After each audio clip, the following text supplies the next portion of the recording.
Yo, what is going on, guys? We're back today for another Grandmaster solo, and this is one of my all-time favorites for sure. One of the best options. It's really funny. So the first idea of this fight came to me a long time ago when I was thinking about some of the best options for the Grandmaster. Like right when it came out, I thought the champion could be pretty good. The problem was my champion is like rank 1 and he's unduped. And he needs to be awakened to be able to do this. But I remember when Nameless Thanos was out, I think it was last year, I saw a gameplay of a champion, and it was just insane for it. It's because on the boss node, whenever the champion's put on the boss node, when you fight him, he's annoying to fight, right? He gets to regen and everything, but when you use him against the boss node, he gets the same perks. So the regen is just absolutely insane. So in this fight here, the setup that I'm running, all you need is champion to be awakened, and that's it. That's all you need for this fight. But what I'm running is also the Luke Cage synergy, and that makes it so that when I'm using lights and mediums, I'm unstoppable.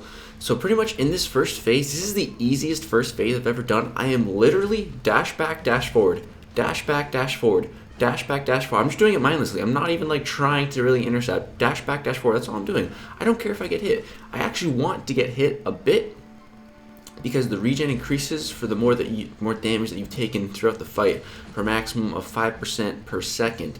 And the regen is just absolutely nuts, man. So Luke Cage to make this first phase easier and the rest of the phase easier, because if you ever slip up, you get hit or something while you're attacking, you're unstoppable and you can just dash out. It's really nice. But honestly, this is one of the easiest solos I've gotten so far. I feel like I didn't even have to try. I did this on my second try, but the first try I was just kind of getting a feel for it and kind of figuring out the best way to do this first phase. I'm like, wow, the best way to do it is just to get hit a bit. But yeah, I feel like I was barely even trying on this one. It is insane. He's definitely one of the best options. I still think Mr. Sinister is one of the best options too, just for the immunity to the reverse controls. But I mean, the champion, even if you slip up, like, it's so easy to heal it all back. So I don't know. He's a phenomenal counter here. So you see, we're just dash back, dash forward, just building up. Dash back, dash forward. We're at 26 charges. Just trying to get some intercepts here. 28. I think I'm gonna go to like 30. And I'm like, all right, 30 should be enough. Let's go for some light attacks here. Accidentally knock him down in the corner. So I gotta get some stuff banned here. Get the light attacks banned. Get parry banned. There we go. You can see, just watch my health throughout the fight. It's just gonna be ticking back up. Just the regen, man, it's nuts. So get out of this first phase here. Hit him while he's wounded. I have so many charges that I should have more than enough damage. Any champion with 30 tokens should be able to clear the first phase in one go. And his heavy attack is able to lock the opponent in the wall, which I didn't know because I never used this guy. This is on the beta. I ranked him up to rank 5 and gave him an awakening gem. But yeah, just hitting these headbutts in the corner. And there we go. So now we move on to the second phase. And in this phase, I'm going to try to bait out as many special attacks as I can, of course, as always. But, like, I feel like it's fine to even get my openings. Like right there, look, I just got hit. I don't care. I don't care. I'm just going to heal that back. It doesn't matter. It's just, what a counter. Because I had a hunch that he would work the way I was thinking he would in this fight. And once I did it, I was like, wow, yeah, that's awesome. That is so awesome. It worked better than than my expectations were. So some of the best regen I've seen. There's some other good regen champs, of course, like Morningstar, who just has like insane lifesteal. But I'd rather the champion's healing. It's so good. It's just passively over time. Whenever he triggers his all of his buffs, his healing just starts going crazy. You can also get some regen from the L1 if you need it. But just look at my health. We're back to a full yellow bar. No problem. And he comes around pretty fast too. It's great, man. It is really great. Like I said, he doesn't have the immunity to the inverted controls like Mr. Sinister does. If he did, he would be the best option for the fight, hands down. And also kind of having to use the Luke Cage synergy. You don't have to use it, but it makes it much easier, I find. But yeah, like, look at that. I just dash in, I get hit, but it doesn't matter. Here we get him wounded, go for a couple of combos, hitting decently hard with those Furies. Getting 2 more leg sweeps there. We get perform an intercept. I just go for the draft back intercept. Doesn't matter if I get hit, we're fine. We'll win the interception, and we'll just heal back any damage we take. So it doesn't matter. Just watch my health, man. Just look at that full yellow bar. It's beautiful. It's beautiful. And the goal is to finish the fight with the full yellow bar. I wanted to see if I could do that as well. Getting the whiff right there. Still just building up these tokens. It's just the great thing is it's so easy to get openings. Like I can literally just I just went for a heavy attack there and boom, it connected. I got hit, but it connected. But yeah, it's just so easy to get openings. You can just go for draft back intercepts. If you get hit, doesn't matter. You can bait out heavy attacks. If you take block damage, it doesn't matter. You're gonna heal it back. Just a really good option, man. He's just so tanky. It's great. So we're getting him down pretty low. Kind of want to see if I can finish this in one more wounded state. Trying to bait out some more L1s here. He's throwing them. It's good. You gotta love it when the Grandmaster actually throws the L1. We don't have to worry about getting 3 tokens. I didn't take that path, so I can allow myself to get up to 4 tokens, because the only challenge the champion cannot complete is the inflict damage over time. So that kind of sucks. That's why I have a couple of blunders right now, but that's a fine. I should be able to get through with one more wounded phase. So just going to keep on completing these challenges. And again, our health back up to that full yellow bar, just chilling. Evade, block, get hit, no problem. Keep going. And what I actually wasn't doing here, and I could have been doing, is throwing some of my L1s just to give him even more power to bait out even more special ones. Because this was probably my 5th or 6th solo, something like that. And right now I'm at 18 total. And as I've done more and more, I find that in the second phase, it's better to use your special one just to give him more power. And if you have a champion that has a lot of hits on the special one, that's good, because it just gives him way more power, and you can really just bait out so many L1s by doing that. There's one solo in particular where I throw so many L1s, you guys will see. Yeah, but sometimes, for example, I tried Nick Fury, and his L1 has just too many hits. I pushed him to L2 a couple of times by accident. Just there's so many hits. So here we're up to 20 tokens of competence. We're definitely going to have more than enough attack to push him into the final 3rd phase. So yeah, we're hitting 216 mediums, no problem here. Get him down to 30%. There we go. Now it's time to start the headbutts. Keep him locked in this corner. And yeah, this is the best way to kill time in this infuriation phase. I hate this phase. When he's infuriated, I hate that so much. He's unblockable and stuff.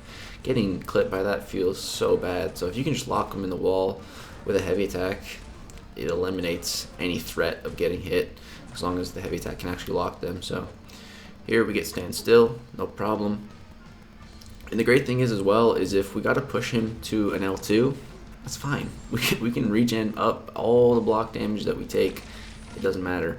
So if like you happen to just get a bad AI and he's just really stingy with throwing the specials, it's all good. You don't really have to worry. Here I get knocked me down a couple of times. That's fine. Hit him with these L1s, getting some regen, but we're already at the full yellow bar, so doesn't really matter, but it's still nice. Get block, get hit, block, and I get low battery in the middle of the fight. I'm like, oh crap! But I managed to salvage the last one, and we're good. We're all good. So here we get knock me down again. I think I'm just gonna go for the special. Yeah, it's like the 3rd knock me down, man. Getting that a lot. And here I'm just waiting out this inverted phase. There we go. We get knock me down again, bro. Like what? Tried to go for the heavy attack there, didn't get it. And then here we get evade, get hit. I try to get to my L1 as quickly as I can, throw it, and I run out of time. That was some BS, man. And then I accidentally dashed back because I was still inverted. I got a little confused. That sucked. That really sucked. But we're fine. We're still at a full yellow bar. It doesn't matter. We get out of the inverted phase. He gets to an L1, bait it out, no problem. And we're looking fine. We got 1 token of blunder. It's all good. It doesn't really matter. Hoping to get something other than knock me down. Here we get perfect blocks. Nailed the first repair, no problem. Bait out another special one. It's really, really nice when he just throws the special ones right away.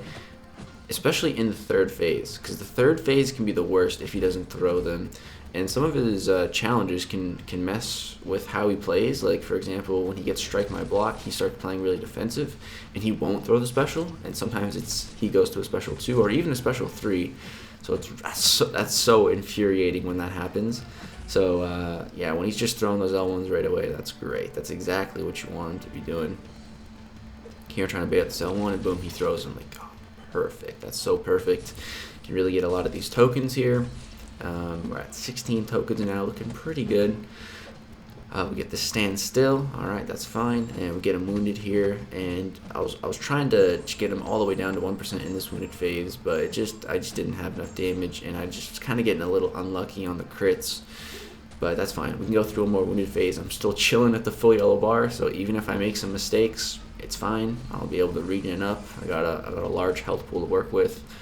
Break the Grandmaster's back, and we got 10% more to go. We're looking good. And again, he throws a special right away. Don't even have to worry about my inverted controls screwing it up, so we're good.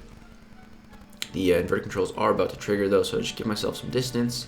And there we go. I think I'm going to go for the heavy attack here. Boom, I just went for it, and it connected. There we go. And he throws another L1 right away. I'm inverted, but that's okay. Once I get into the feeling of being inverted, I usually don't struggle. I haven't struggled in a while with it. Right here I was going for another heavy attack, but it didn't work. So I'm just going to go for the special, and we just get that one in time. That was great. That first one that we got the blunder for, that was dumb. So that one kind of made up for it. Getting knocked me down so much. There we go, got stand still. That's the easiest one. He throws this L1 a little bit against the wall, but I'm quick enough to get them all complete. And yeah, I have more than enough tokens to kill him, or to get him down to the final phase at least. So here we get strike my block. I want to just back off. There we go. And he threw the L1 again. This was a really lucky AI, actually. He was really throwing these L1s. That's good. I've had so many worse AIs than that. So one more challenge to complete, and then we'll get him wounded, get well-timed blocks again. That's pretty easy. Comes at me. There we go. Get the reparries, and boom. Gonna hit him with this combo, and we push him into the final stage. So hit him with the heavy right here to knock him down, and that was perfect. So I knocked him down like at the perfect moment, so that as soon as he gets back up, he's gonna be in the next phase, and 98% of the time he's gonna dash at me. So that was a really easy setup into this final phase to get those intercepts going. And again, it's really nice having that Luke Cage synergy. If I screw up here, if I get touched, I'll be unstoppable as well, so I can dash out of the combo. But it didn't even happen there. I just nailed every intercept, so we're good. And again, finishing the fight with the full yellow bar, man. Didn't even have to take an L2 to the block. As you guys can see, the champion is a wonderful counter to this Grandmaster. It's funny, the boss of 6.2 beating the boss of 6.4 handedly. Letting the fireworks go, and boom, 462 hits. Look at those beautiful fireworks in the background. They're cheering for us. But yeah, that's going to do it for this Grandmaster solo. I hope you guys enjoyed this one. Let me know what you guys think of the champion and that crazy regen. Honestly, one of my favorite solos for sure. This one was a lot of fun and just wonderful mechanics. Finally, the champion's so annoying, 6.2, but now you can use him to your advantage to fight the Grandmaster. So yeah, hope you guys enjoyed the video. Drop a thumbs up if you did. Subscribe if you like some more content. Thank you guys so much for watching. Peace out.